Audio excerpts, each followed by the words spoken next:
Before the concrete forest, close your eyes for a moment. Imagine silence, deep, ancient silence. Long before the yellow cabs honked their horns through gridlocked streets. Before the subway rumbled beneath millions of hurried feet. Before glass and steel towers pierced the clouds. There was wilderness. Dense forests stretched endlessly across the land. Rivers flowed freely, untamed and crystal clear. Wildlife roamed without boundary. And among the trees, around crackling fires, lived the Lenape people, hunters, fishers, cultivators of the earth. For 8,000 years, they called this place home. They lived in harmony with the seasons, in rhythm with nature, undisturbed. They could never have imagined what was coming. What would rise from their fishing grounds and hunting paths. What their island of Manahatta, the island of many hills, would become. This is the story of transformation, of ambition, of constant rebirth. This is how a small trading post became the greatest city on earth. This is the story of New York. Chapter 1. The Dutch Dream 1524-1664. The first glimpse. The year is 1524. An Italian explorer named Giovanni da Verrazzano, sailing under the French flag, becomes the first European to lay eyes on the harbor. He sees the potential immediately, the deep waters, the protected bay, the strategic location. He claims it for France, plants a flag, and sails away. Nothing happens. France forgets about it. The land remains untouched for nearly a century. Hudson's gamble. Fast forward to 1609. An Englishman named Henry Hudson, working for the Dutch East India Company, is desperately searching for the Northwest Passage, that mythical shortcut to Asian riches. He sails up a majestic river, hoping it will lead him to the Pacific. It doesn't, but what he finds instead changes everything. The river now bearing his name cuts through land rich with beaver, otter, and fox, fur. Glorious, profitable fur. Hudson claims the land for the Dutch Republic. The merchants in Amsterdam see dollar signs. Well, guilder signs. Birth of New Amsterdam. By 1624, the Dutch West India Company decides to get serious.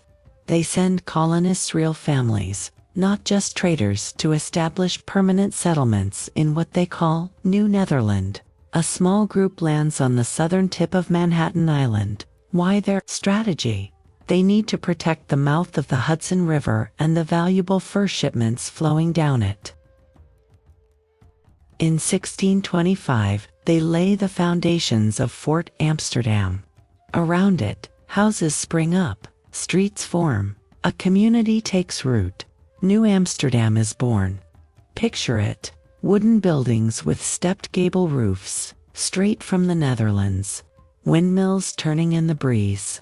The smell of the sea mixing with pine smoke from chimneys. Perhaps 300 souls calling this rough settlement home. The $1,000 Island.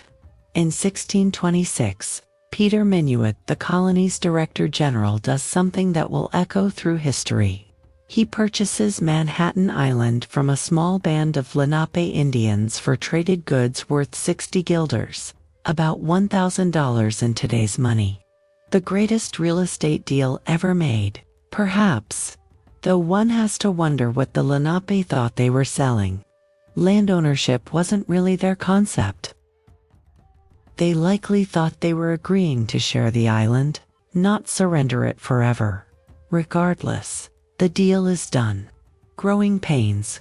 Under Minuit and his successor Peter Stuyvesant, the colony grows to about 1,500 people by 1655.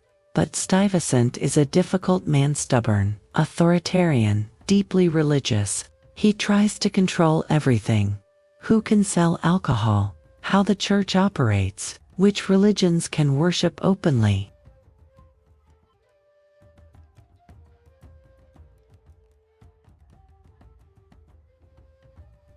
Quakers, banned, Jews, unwelcome, Lutherans. Not in his town. The colonists resent him. The Dutch West India Company tries to intervene, pushing for more tolerance and freedom.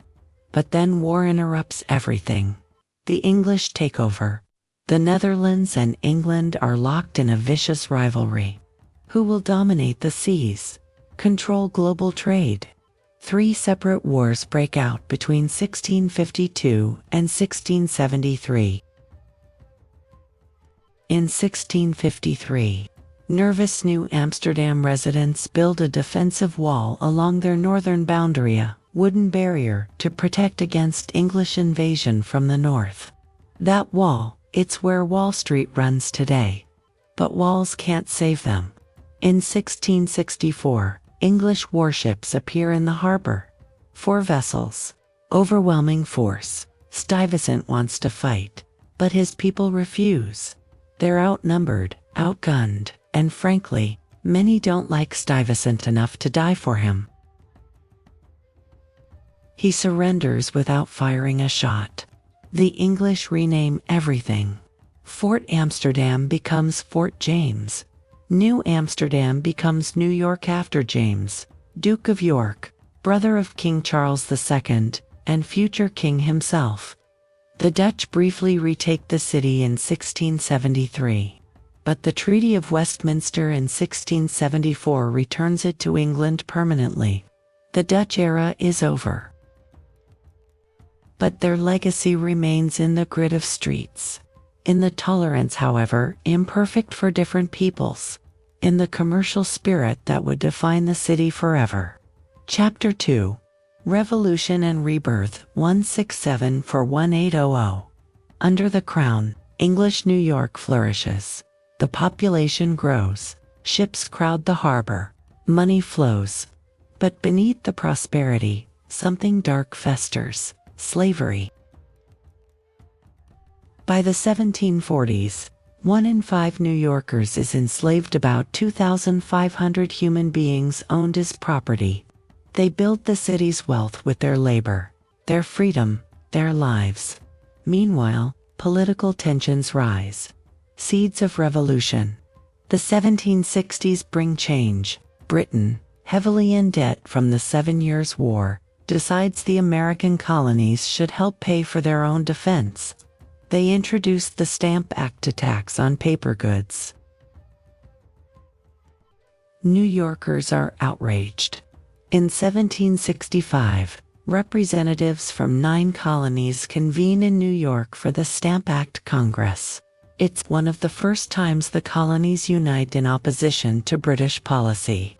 They articulate a simple but revolutionary principle: no taxation without representation. The Sons of Liberty, a secret resistance organization, makes New York its stronghold. They organize protests, intimidate tax collectors, and spread revolutionary ideas. But the city is divided. Many New Yorkers are loyalists faithful to the crown, dependent on British trade, skeptical of rebellion. War comes to New York. When the Revolutionary War erupts in 1775, New York becomes a crucial battleground.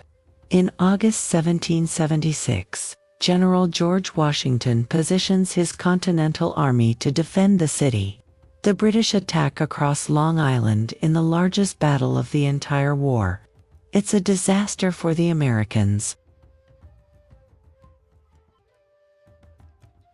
Outflanked, outmaneuvered, and overwhelmed, Washington's forces suffer catastrophic losses. Only a miraculous nighttime evacuation across the East River covered by fog and a regiment of Massachusetts fishermen, who row silently through the night, saves the army from complete destruction. The British occupy New York.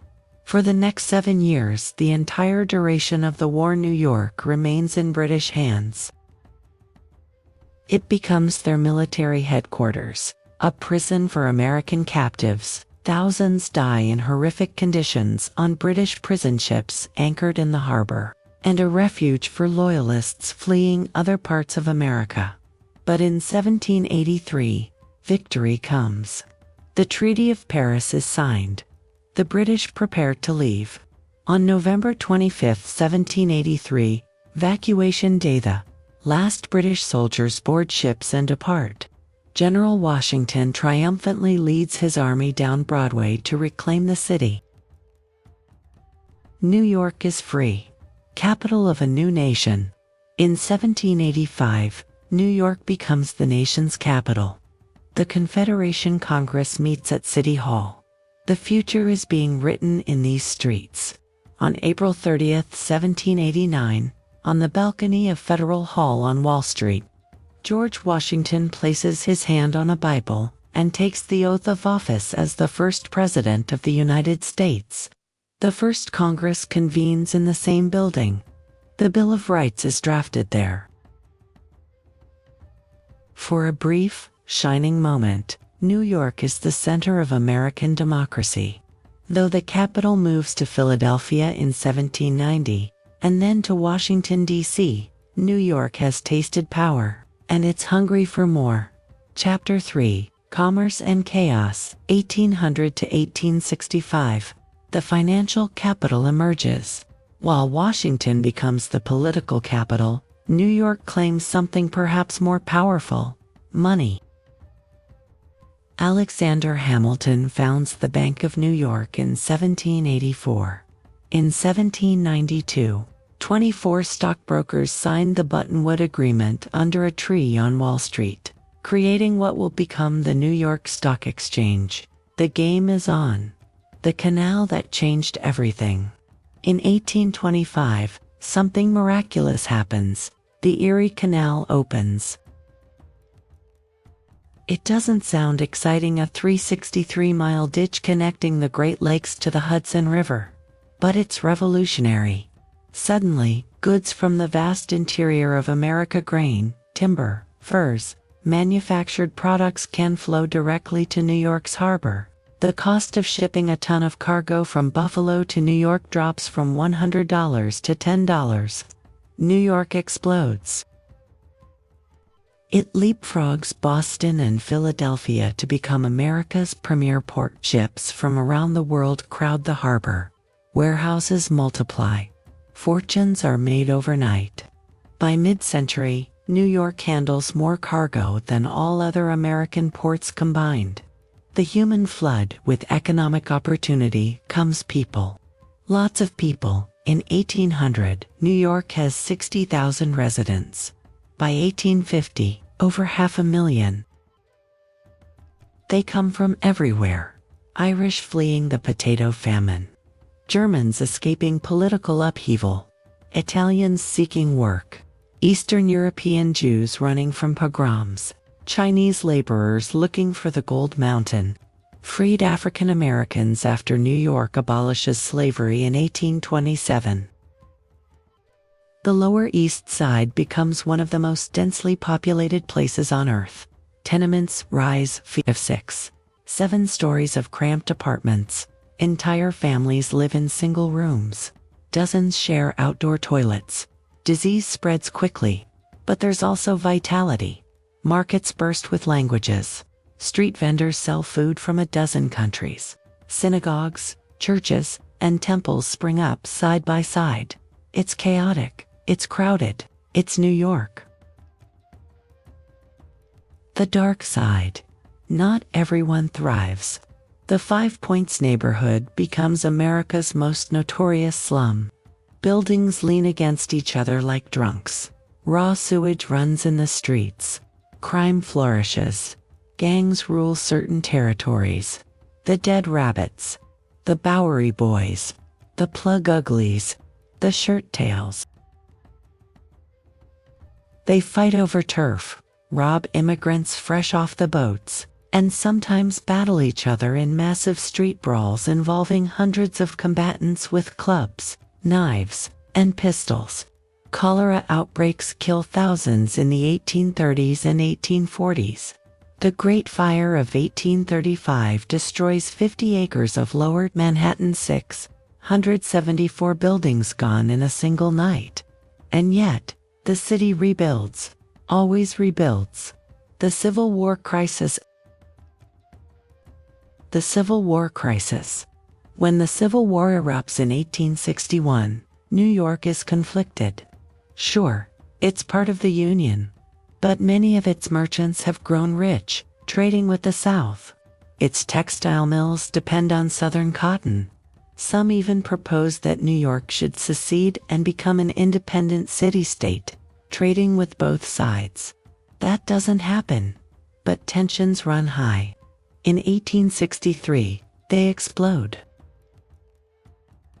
The draft riot sparked by a new conscription law that lets wealthy men buy their way out of military service for $300 become the worst civil unrest in American history. For 5 days, mobs rampaged through the city. They burn buildings, lynch African Americans whom they blame for the war, and battle police and soldiers. Estimates of the dead range from 122 over 1,000. Federal troops, fresh from Gettysburg, finally restore order. The city is shaken, but not broken. Never broken. Chapter 4.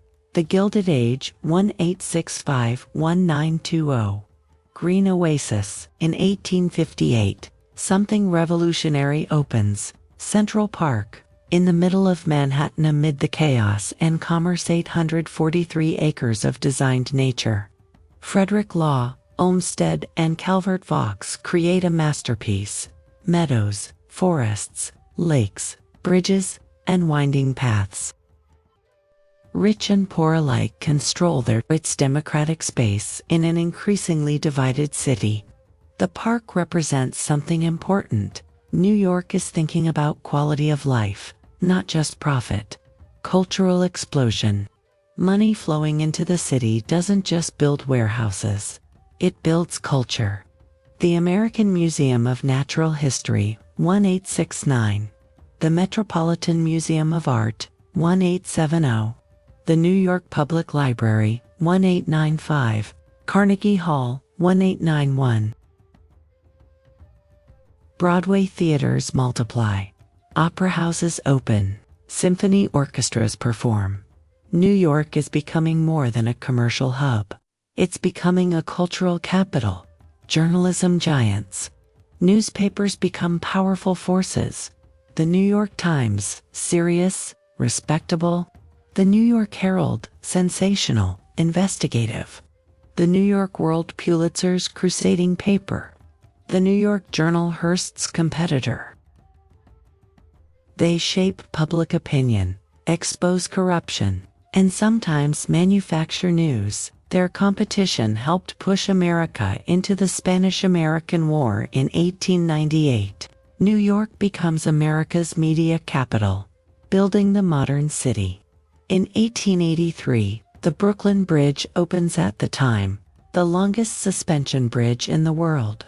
It's an engineering marvel that physically connects Brooklyn to Manhattan. Neighborhoods that were once separate towns. Brooklyn, Queens, the Bronx, Staten Island are incorporated into Greater New York City in 1898, creating a metropolis of 3.4 million people, the second largest city in the world after London. Lady Liberty. In 1886, France gives New York a gift that becomes its most iconic symbol, the Statue of Liberty. Give me your tired, your poor, your huddled masses yearning to breathe free. These words, penned by Emma Lazarus, become America's promise. The statue stands in the harbor. The first thing millions of immigrants see as their ships enter New York. After 1892, they pass through Ellis Island, where inspectors decide their fate: entry to America or deportation back to wherever they fled. For those allowed in, New York is the gateway to the American dream. The subway revolution. In 1904, New York opens its subway system. The first line runs from City Hall to Harlem, then extends to Brooklyn. It's transformative. Working-class people can now live miles from their jobs and commute affordably. Neighborhoods that were farmland become residential areas. The city can spread. By 1940, New York has the world's largest subway system. The sky's the limit. As the 20th century dawns, architects look upward. The invention of the elevator and steel frame construction makes skyscrapers possible. New York embraces them eagerly. The Woolworth Building, 1913, 792 feet, the tallest building in the world. The Chrysler Building, 1930, 1,046 feet, briefly the world's tallest. The Empire State Building, 1,931, 1,454 feet, holding the record for 40 years. These aren't just buildings. They're declarations. New York is reaching for the sky, proclaiming its dominance to the world. Roaring Twenties. The 1920s bring prosperity, jazz, and irony. Prohibition. The federal ban on alcohol is supposed to create a sober, moral society. Instead, it creates 30,000 to 100,000 speakeasies in New York alone. Massive bootlegging operations. The rise of organized crime. Hello, Lucky Luciano. Some of the wildest nightlife in American history. Harlem becomes the epicenter of African American culture during the Harlem Renaissance. Jazz clubs overflow with music. Writers like Langston Hughes and Zora Neale Hurston create masterpieces. It's a golden age. Downtown, flappers dance. Illegal champagne flows. Money seems endless. Until it isn't. Chapter 5. Depression and War, 1929-1945. The Crash. October 29, 1929. Black Tuesday. The stock market collapses. Fortunes evaporate. Banks fail. The party is over. The Great Depression hits New York like a sledgehammer. Unemployment reaches 25%. Breadlines stretch 4 blocks. Shantytowns, ironically called Hoovervilles after President Hoover, spring up in Central Park and along the rivers. People who were millionaires months ago stand in soup kitchens. The city that seemed unstoppable has stumbled. Slow recovery. The 1930s are hard. Federal programs. The New Deal provide some relief. Public works projects employ thousands. The city builds bridges, parks, housing projects, and roads. Robert Moses, the notorious master builder, reshapes New York's infrastructure, creating parkways, beaches, and bridges. He wields immense power, elected to anything, yet transforming the city for decades. But real recovery doesn't come until war. World War II. When war breaks out in Europe in 1939, New York's factories rev up, producing supplies for Britain and France. After Pearl Harbor, in December 1941, America enters the fight. New York becomes a crucial war production center. Brooklyn Navy Yard builds battleships. Factories produce planes, tanks, ammunition. The port handles massive volumes of military cargo. Troop ships depart from New York's piers, carrying hundreds of thousands of soldiers to Europe.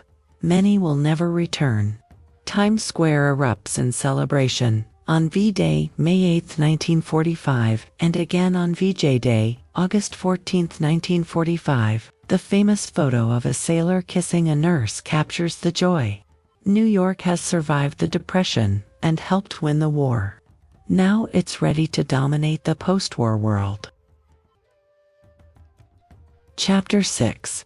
The Modern Metropolis, 1945 present. The world's capital. While European cities lie in ruins, New York stands intact and triumphant. In 1952, the United Nations establishes its headquarters on Manhattan's East Side. Representatives from every nation on Earth gather there. New York isn't just America's greatest city anymore. It's arguably the world's capital. The art world shifts. Paris had been the center of the art world for centuries. But after World War II, that mantle passes to New York. Abstract expressionism, Jackson Pollock, Mark Rothko, Willem de Kooning flourishes in New York studios. Greenwich Village becomes home to bohemians, artists, writers, and musicians. Bob Dylan arrives there in 1961 and transforms folk music. Financial dominance. Wall Street solidifies its position as one of the two great financial centers, along with London. Banks, investment firms, and insurance companies build gleaming headquarters. Billions of dollars flow through the city daily. But prosperity isn't evenly distributed. The crisis years 1970s. By the 1970s, New York faces severe problems. Middle-class flight to the suburbs, manufacturing jobs leaving, declining tax revenues, rising crime, fiscal near-bankruptcy. President Ford famously refuses federal help. The Daily News headline reads, "Ford to city, drop dead. Parts of the Bronx look like war zones. Times Square becomes seedy and dangerous. Crime rates soar."